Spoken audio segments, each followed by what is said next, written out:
salir de aquí con una idea más clara, con una idea más luminosa de eso que es la felicidad.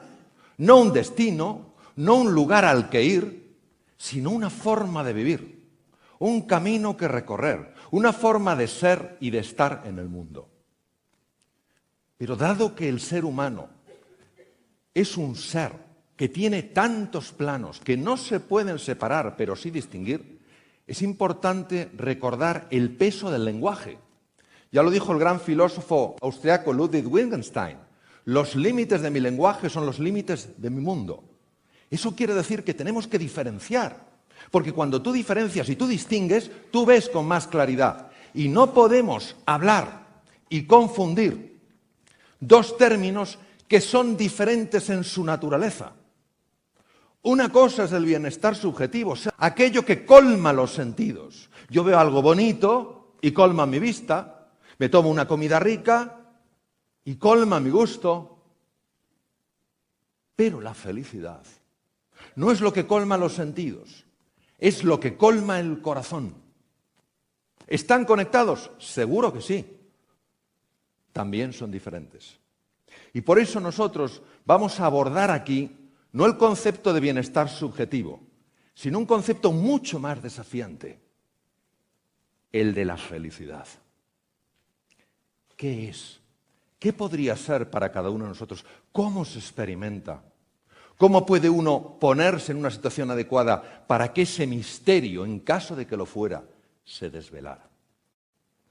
Y va a venir en nuestra ayuda un filósofo, curiosamente un filósofo que mi querido y admirado Juan Luis Arzuaga ha mencionado hoy. Un filósofo del siglo XVIII, el último ilustrado. Immanuel Kant. La obra por la que es especialmente conocido es Crítica de la razón pura. Y Kant hace 3 preguntas de excepcional hondura. Es cierto que no las contesta plenamente, contesta desde su punto de vista, pero solo las 3 preguntas tienen tanto peso, tienen tanta fuerza, tanto calado, son una invitación tan hermosa para que nosotros, cada uno de nosotros, reflexionemos y busquemos una solución. Primera pregunta: ¿qué es lo que puedo conocer? ¿Puedo conocer yo solo las realidades materiales? Aquellas que captan mis sentidos, la vista, el oído, el gusto, el tacto. ¿O soy capaz también de captar realidades suprasensibles? Aquello que no es de carácter material, sino espiritual. Eso es lo que significa la palabra espiritual, aquello que no es material. Por supuesto, no utilizando los sentidos, sino utilizando la razón ampliada, la capacidad del intelecto, para descubrir la verdad oculta en las cosas. Fijaros que Alcance pregunta: ¿qué es lo que yo puedo conocer? La segunda pregunta de Immanuel Kant es: ¿qué es lo que he de hacer? De aquí nace toda la ética. ¿Hay formas de hacer que nos generen una mayor experiencia de felicidad? ¿Hay formas de actuar que nos alejen de esa experiencia del ser feliz? Y la tercera pregunta es: ¿qué puedo esperar? ¿Es la muerte el final? ¿Es un velo a otra dimensión? De aquí nace la religión, cuya raíz es religare, unir lo que en un momento se separó. Pero fijaros, siendo potentes estas 3 preguntas, la clave es la cuarta. La cuarta no la encontramos en la Crítica de la razón pura, tampoco en la Crítica de la razón práctica, su tratado de ética con su imperativo categórico. Lo encontramos en un tratado de lógica y tiene todo el sentido del mundo. ¿Cuál es el ser que se hace esa pregunta? Porque no tenemos la sensación de que los animales, con toda la dignidad y toda la hermosura que tienen, se hagan esa pregunta. ¿Qué ser se hace esa pregunta? De aquí nace toda una antropología, una visión de la persona. Los seres humanos, los que estamos aquí, los que no están aquí y están con nosotros. ¿Qué somos nosotros? Porque si nos damos cuenta, El ser humano que desea conocer, ya no lo reflejaba Aristóteles en el siglo IV antes de Cristo, el ser humano que desea conocer ha llegado a conocer lo más diminuto, las partículas más elementales, no ya los átomos, los electrones, los protones, los neutrones, sino hasta los quarks, los neutrinos. Ha llegado a conocer lo más grande, las galaxias, la expansión del universo. Sin embargo, pasa frente a él y no se asombra de la maravilla que es. Y el ser humano es como si se autoocultara, como si se escondiera de sí mismo, como si jugara al escondite y nos interpelara, descubre quién soy. Porque veréis, si solo hablamos de la felicidad cuando estamos calentitos, cuando comemos bien, cuando tenemos trabajo, cuando ganamos una cierta cantidad de dinero, cuando tenemos un cierto prestigio, no estamos hablando de felicidad.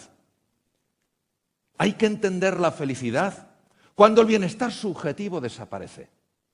Por supuesto que también la felicidad tiene una conexión con el bienestar subjetivo. No es un dilema, no es lo uno o lo otro, sino un contraste, lo uno y lo otro.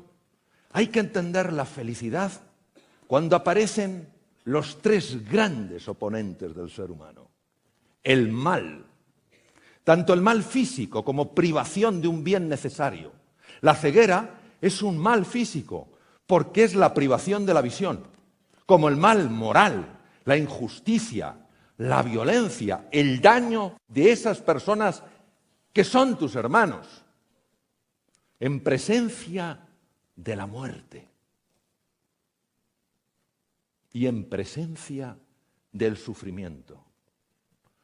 Por eso, la pregunta sobre la felicidad es la pregunta sobre el sentido de la vida. No la de dar un sentido a la vida, sino de preguntarse si la vida ya tiene un sentido.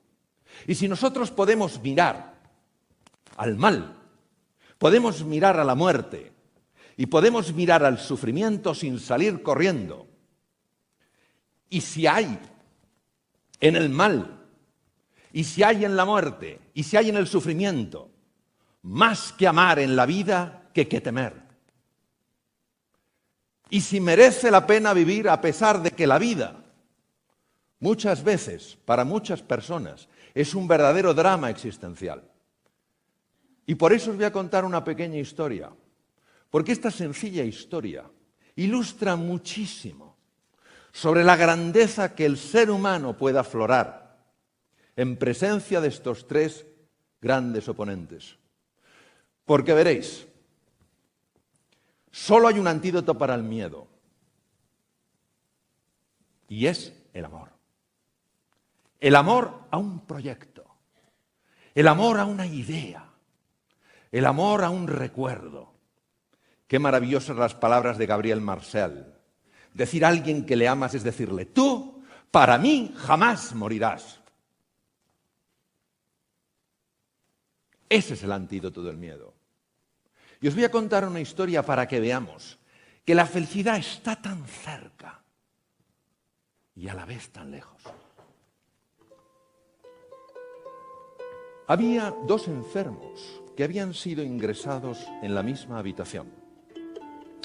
Uno de ellos estaba en la cama junto a la puerta y el otro en la cama junto a la ventana. El hombre que estaba junto a la puerta no se podía mover. Su condición médica evitaba, impedía que los profesionales sanitarios le levantaran. El enfermo que estaba junto a la ventana era levantado 2 veces al día y se sentaba en una silla junto a la ventana. Un día, el enfermo que no se podía mover, el que estaba junto a la puerta, le dijo a su compañero de habitación, se me hace tan duro estar aquí, encerrado en estas 4 paredes, ya no puedo más. Tú que tienes la fortuna de estar junto a la ventana, dime qué ves. Y el otro le dijo, claro que sí, Mira, desde aquí se ve un parque precioso. Está lleno de árboles. Hay un montón de pájaros. Son pájaros negros, yo creo que son mirlos. Veo un montón de niños jugando, claro, al balón. Y hay un estanque y veo unos barquitos. Gente por ahí jugando. Parejas de novios. En todos los parques los hay. Ese relato hacía que el enfermo que estaba junto a la puerta tuviera esos instantes de paz, de serenidad, de esperanza y de ilusión. Pero un día, el enfermo que estaba junto a la ventana murió. Y con gran tristeza su compañero de habitación vio cómo se lo llevaban. Poco tiempo después ingresaron a otro enfermo. Ese enfermo se asomó a la ventana y el hombre que estaba junto a la puerta le dijo: amigo, apenas te conozco, pero ¿sabes qué? Antes que tú había otra persona, ya no está. Y todos los días me contaba lo que veía por la ventana. Y no sabes lo que eso me ayudaba. Si tú también me pudieras decir qué es lo que ves, dime qué ves. El otro enfermo miró y le contestó sorprendido: no lo entiendo. Desde aquí solo se ve un muro.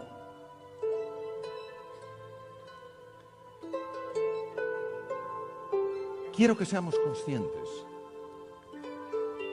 de lo que un ser humano sufriendo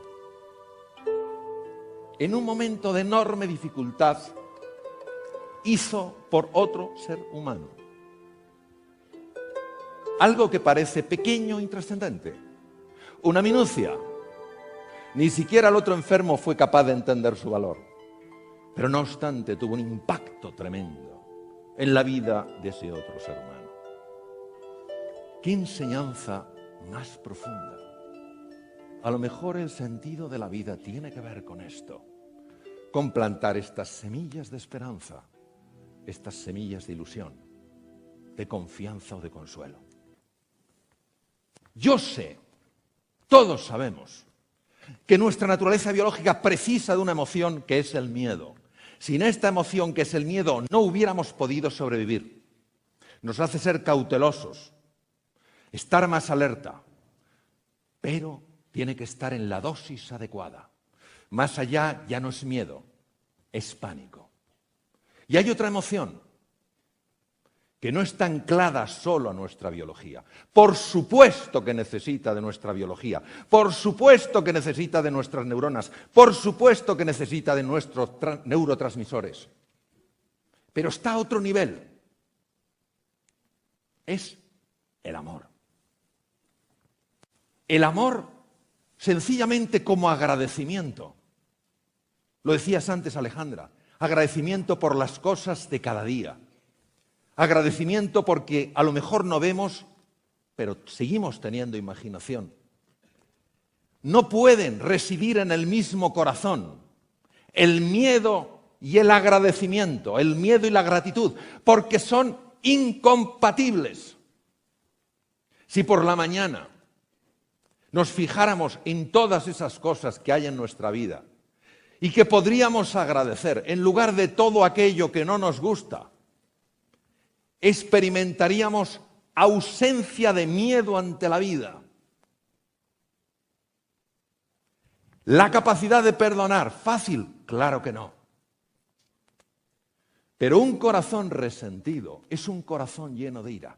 Y hoy sí podemos decir desde el punto de vista médico que hay una relación directa y demostrada entre los estados emocionales y la salud. Son demasiados estudios para ignorarlos. Por supuesto que hay múltiples factores.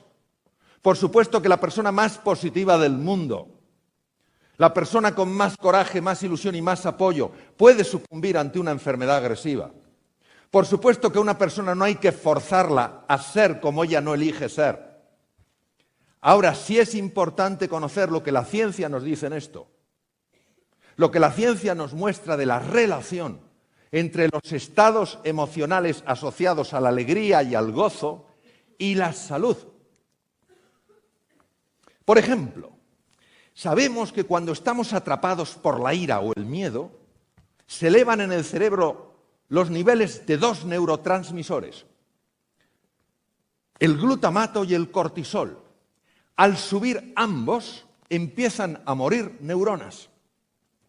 Neuronas sobre todo situadas en los hipocampos. Los hipocampos son estructuras que controlan el centro del miedo en la amígdala, a través de un tracto llamado tracto amígdalo-hipocampal. Son centros capaces de reestructurar toda la memoria. Por eso el ser humano se puede reinventar constantemente.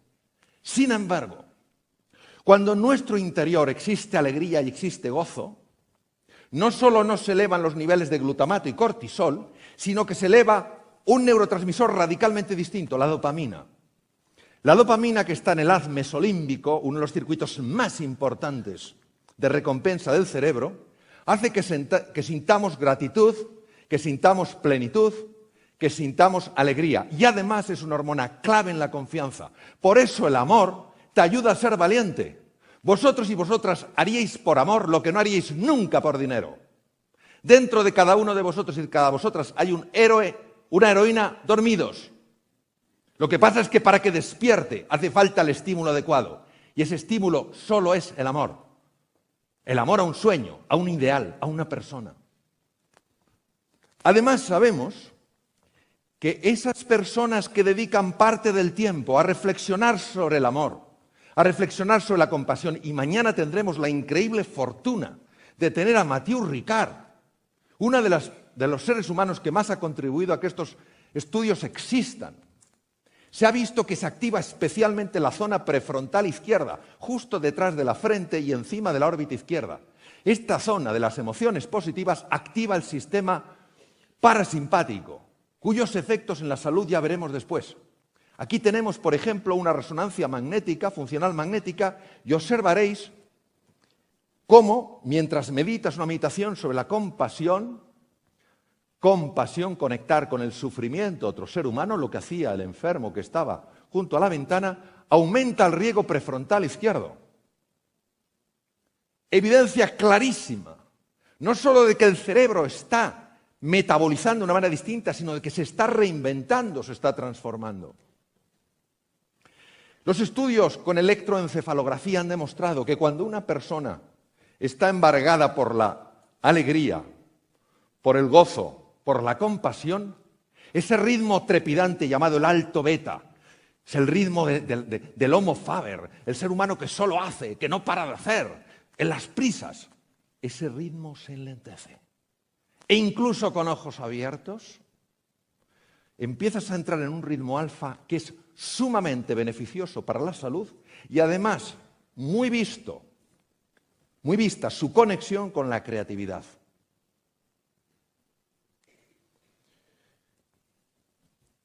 Hay dos sistemas que trabajan por debajo de la consciencia.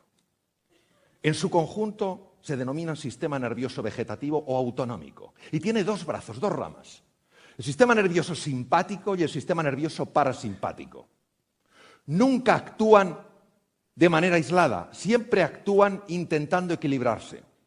Cuando el sistema que predomina es el sistema nervioso simpático, es cuando nosotros nos vemos en situaciones donde tenemos que sacar un montón de energía porque hay un peligro o porque hay un desafío importante. Cuando se activa fundamentalmente el sistema nervioso parasimpático, es momento de recuperación. El ideal sería que activáramos solo el sistema nervioso simpático cuando tenemos que estar en alerta o en alarma. Porque gasta mucha energía y deteriora mucho la salud tenerlo de forma sostenida activado. Sin embargo, sabemos que cuando somos presas de la ira, del resentimiento, de ese nihilismo, de esa falta de sentido en la vida, de este pensar que solo somos, no sé, materia, cuando eso genera desesperanza, que no tiene por qué hacerlo, afecta al sistema cardiovascular. Las situaciones de desesperanza, de ira y de miedo sostenidos en el tiempo producen un aumento del trabajo cardíaco pueden producir cambios en el ritmo cardíaco, hipertensión arterial, aumento del colesterol y de los triglicéridos. Ver cómo sí que afectan las emociones al aparato circulatorio. También sabemos que la alegría, la compasión, la serenidad y el equilibrio protegen el sistema cardiovascular. Probablemente, entre otras razones, porque las dos aurículas del corazón segregan un péptido, una sustancia llamada péptido natriurético auricular, que regula el tono cardíaco, nos protege frente a la hipertensión, reduce la grasa y además tiene un efecto cerebral muy asociado con estados de paz y de serenidad. Pero si eso fuera poco, hoy sabemos, porque se han encontrado las conexiones microscópicas, que ese sistema nervioso simpático y parasimpático llega hasta los ganglios linfáticos. Los ganglios linfáticos son centrales donde se producen linfocitos que actúan frente a bacterias, virus y tumores. La hiperactividad del sistema nervioso simpático asociado, repito, a estados de ira, de resentimiento, de miedo, dificulta la generación de nuevos linfocitos por el sistema linfático, mientras que la activación del sistema parasimpático favorece la producción de linfocitos. Además, actúa sobre el bazo. El bazo es un centro linfoide importantísimo. No es solo el lugar donde se destruyen los glóbulos rojos viejos, es un lugar básico para luchar contra bacterias, virus y tumores. También llega el sistema nervioso vegetativo ahí. Qué importante es que esa central de máxima importancia produzca células de defensa. Y también hay conexiones a la médula ósea, donde no solo se producen glóbulos rojos y glóbulos blancos, los leucocitos, los polimorfonucleares, sino también las plaquetas. Claro que la faceta emocional y la faceta biológica de un ser humano están conectadas, porque son planos que se pueden distinguir, pero no se pueden separar, somos una unidad. Esta es una fotografía preciosa de una médula ósea, donde veis los elementos formes, de los que luego saldrán nuestros glóbulos rojos, nuestros glóbulos blancos y nuestras plaquetas. En el mismo corazón, repito, qué bien lo dijo Eduard esta tarde al comienzo, el miedo cuando anida en nosotros, en el mismo corazón no puede anidar el miedo y la gratitud. Si nos entrenáramos en el agradecimiento, si nos entrenáramos en la compasión, en la generosidad, en el apoyo, en el consuelo, viviríamos una vida con un nivel de miedo radicalmente distinto y estaríamos en condiciones mucho mejores para que se desvelara ese misterio que probablemente es la felicidad. Por eso,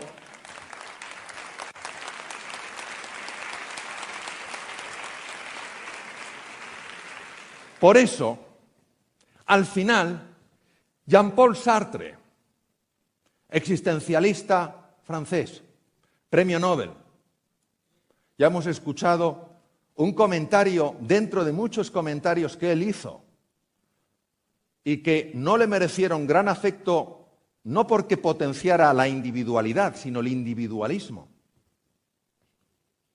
Con el infierno son los demás. Pues a ver si a lo mejor en la vida no hay amigos ni enemigos, sino simplemente maestros. El gran Confucio, 25 siglos atrás, en China, decía: si ves a un hombre bueno, imítale. Si ves a un hombre malo, examínate a ti mismo. Por eso, y con esto termino, para mí,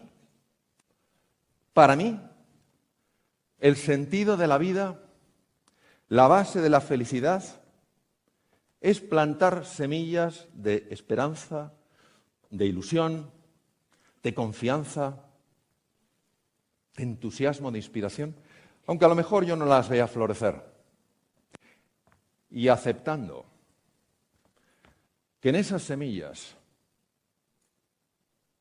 existirá la imperfección de eso que tengo de barro, pero también existirá la perfección y la belleza de eso que tengo de Dios. Gracias.